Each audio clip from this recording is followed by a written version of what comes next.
Today let us try to know what is an epic and all the main characteristics or features of epic in short. Generally, an epic is a long poem, okay? A long poem, it is always in a narrative form, in a narration. Because it is a long poem, so there is always a story, and that story is based on a myth or on legend. So, the epic is a long narrative story, because a story is narrated and that story is based on a legend. Now, the main characteristics of an epic are a story of human action. When we say that the epic is a long narrative story, so that story is always related to a human action, and the epic is an imitation, that is a copy or imitation of a serious action, okay, not non-serious, but it is always an imitation of a serious action, means the action, human action, they are always very serious. We can give the example of Paradise Lost, or in that is Mahabharata is supposed to be the longest epic, Ramayana is also an epic, and in English you can be given the best example of John Milton's Paradise Lost. So so an epic is a story of serious human action. It is a narrative poem because our story is told in this. It is a narrative poem, but on a large scale, because it is a long poem. It is a very lengthy poem, and it is always, the story is always in a poetic form. The story is told, and the subject of an epic is serious because it is an imitation of a serious action. So the subject of an epic, the theme or the content of always an epic is very serious, and it is universal because the story of an epic is based on myth or legend. So this is why that the subject is always very universal. Its action of an epic, that is human action, its action is entire, okay, entire means complete in itself. There remains no curiosity, no inquiry, no interrogation in the end of the epic. So its action is completely entire and wholesome as well as grand.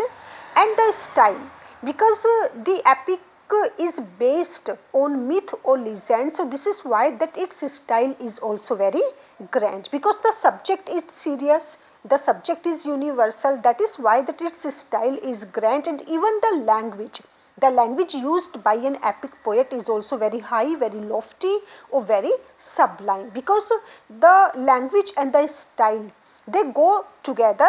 So the style is grand and the language is also very high. And now the epic, because it is, its action is entire, okay, complete, wholesome, so it always has a beginning, a middle and an end, okay. And these three things are very necessary for a story, so that the questions may not be asked in the end of the epic, why, how. So there remains no curiosity, no interrogation, no question in the heart or mind of the readers when they go through an epic. So it always has a beginning, a middle and an end.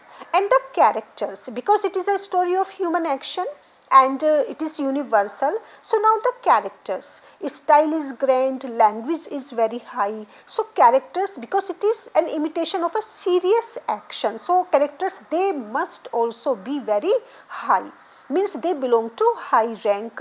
For example, in Paradise Lost, we find that the characters are especially God and Satan. So they are not ordinary characters, they are very high characters, their rank, their post, or their just like that, they are so universal character that each and every one is aware of these kinds of character. In Mahabharata also we find this, that the characters, they belong to a high rank, they are not common people.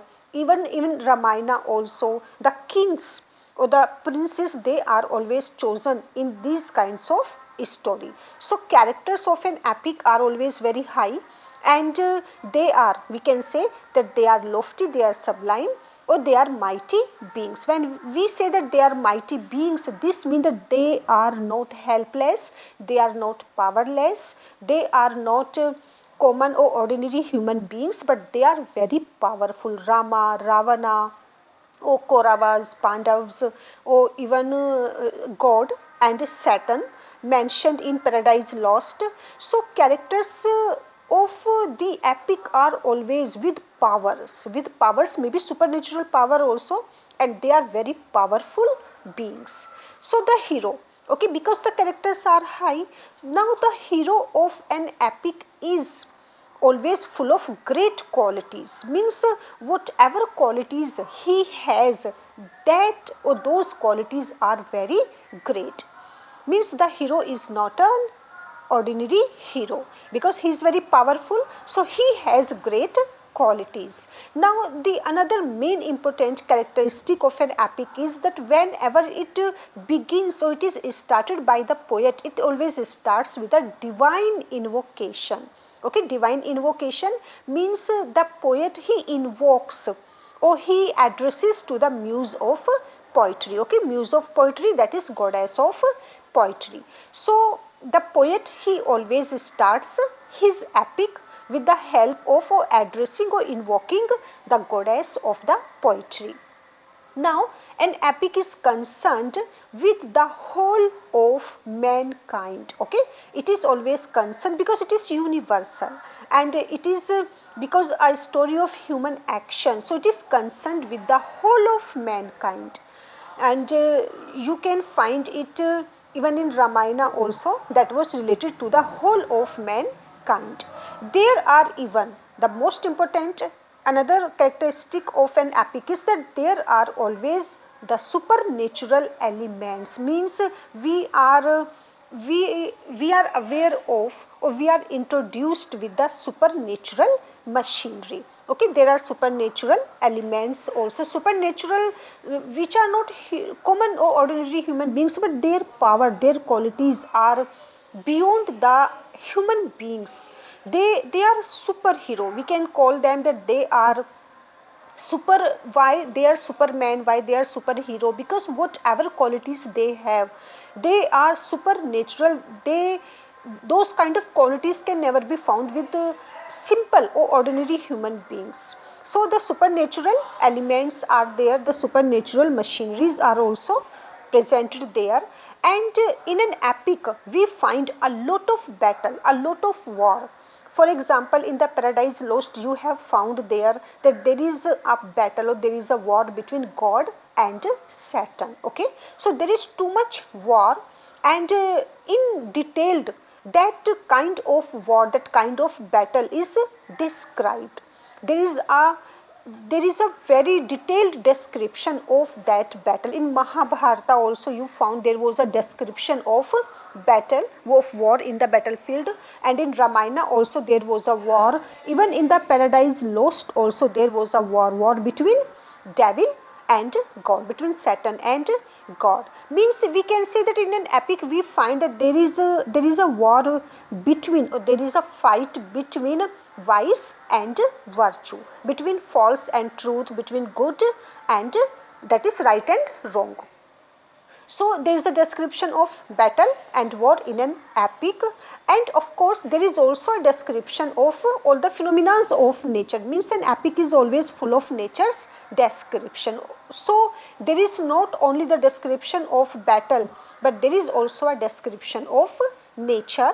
And epic is because it is a narrative story of human action, but it is always in the poetic form.